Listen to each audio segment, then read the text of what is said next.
Welcome to Sturt Elementary's One School, One Book reading of Nim's Island.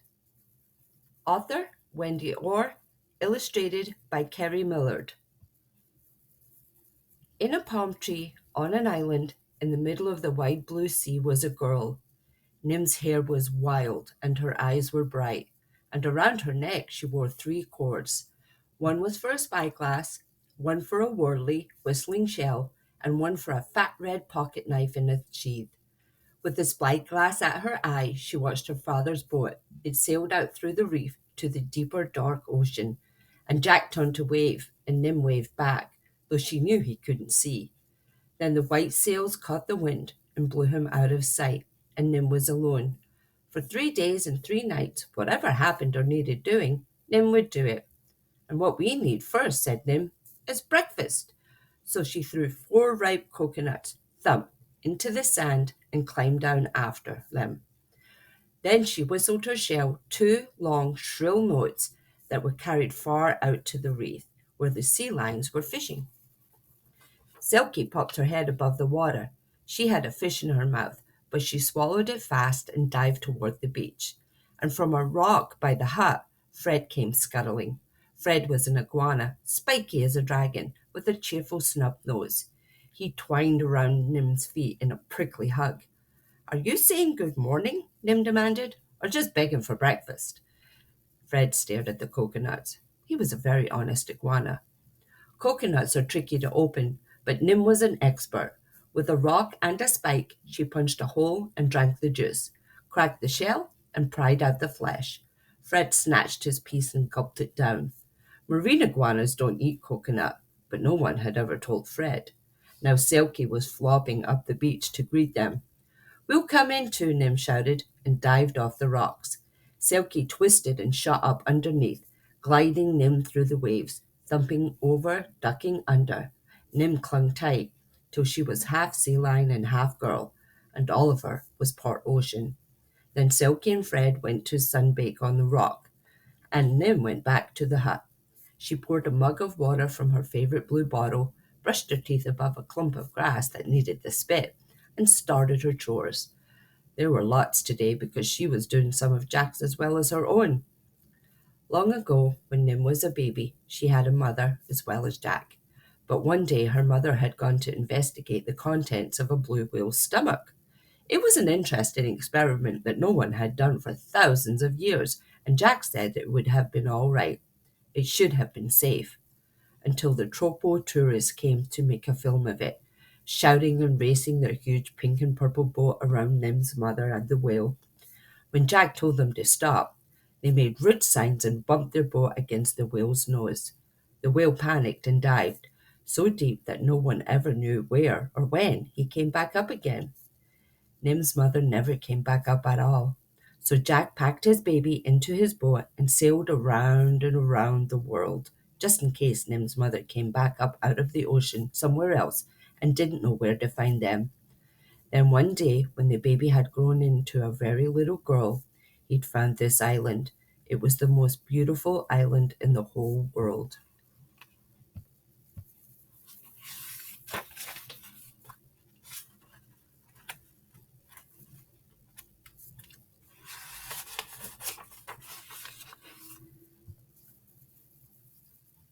It had white shell beaches, pale gold sand, and tumbled black rocks, where the spray threw rainbows into the sky.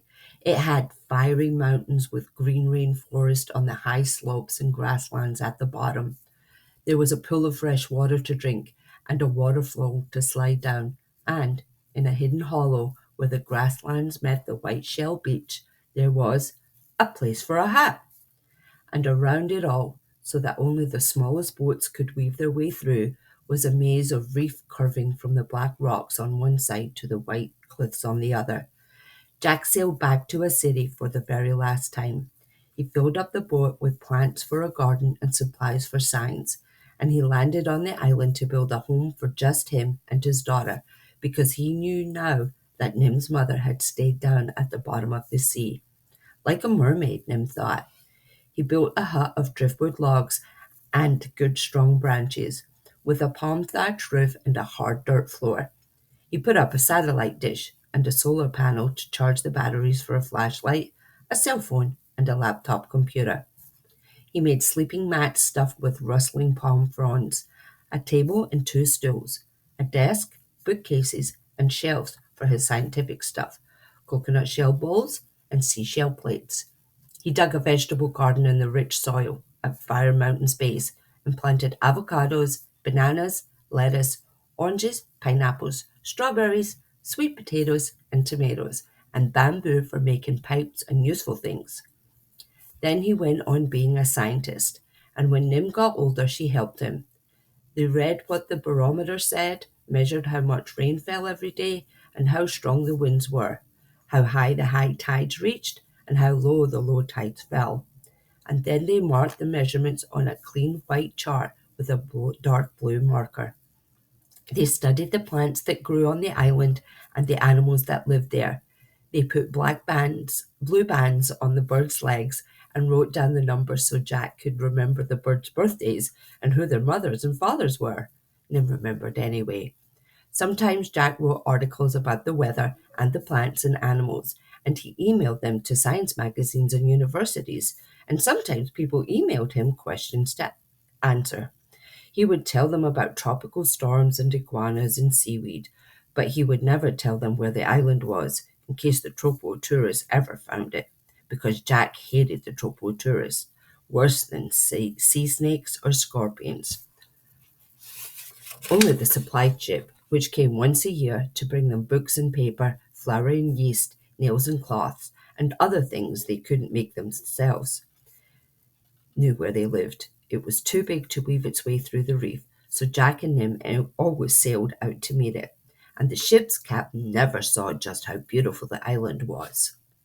And every day, no matter how excited Jack got about finding a new kind of seashell or butterfly, they looked after their garden. They watered it if it was dry, weeded the weeds, and picked what was ripe. Jack built a three-sided shed for the tools, with a hook for the bananas and his big machete to cut them with. The machete was Nim's favorite tool. When they'd look for after the garden and fished for dinner and checked the beaches for driftwood or bottles or anything else that might have floated in on the tide, Nim had school. That was what they called it, but it wasn't inside and it wasn't at a desk. They sat on the beach in the dark to study the stars and climbed cliffs to see birds in their nests.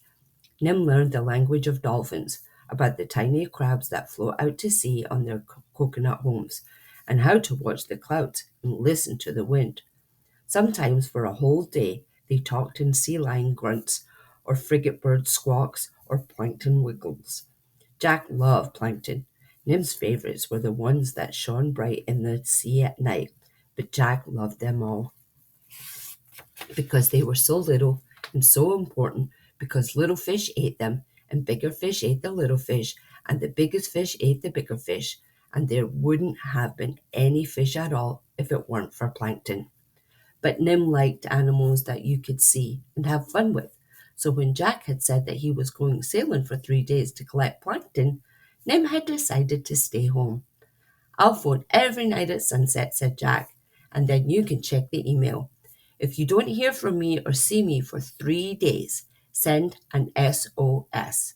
But Nim knew that Jack would be okay because he was the best sailor on the ocean, and Jack knew that Nim would be okay because Selkie was always with her. Selkie sometimes forgot that Nim was strong and smart and looked after her as if she were a tiny pup. Even when the king of the sea lions barked at her to come and fish or snuggle down at night with her sea lion family, Selkie stayed close to Nim. End of chapter 1.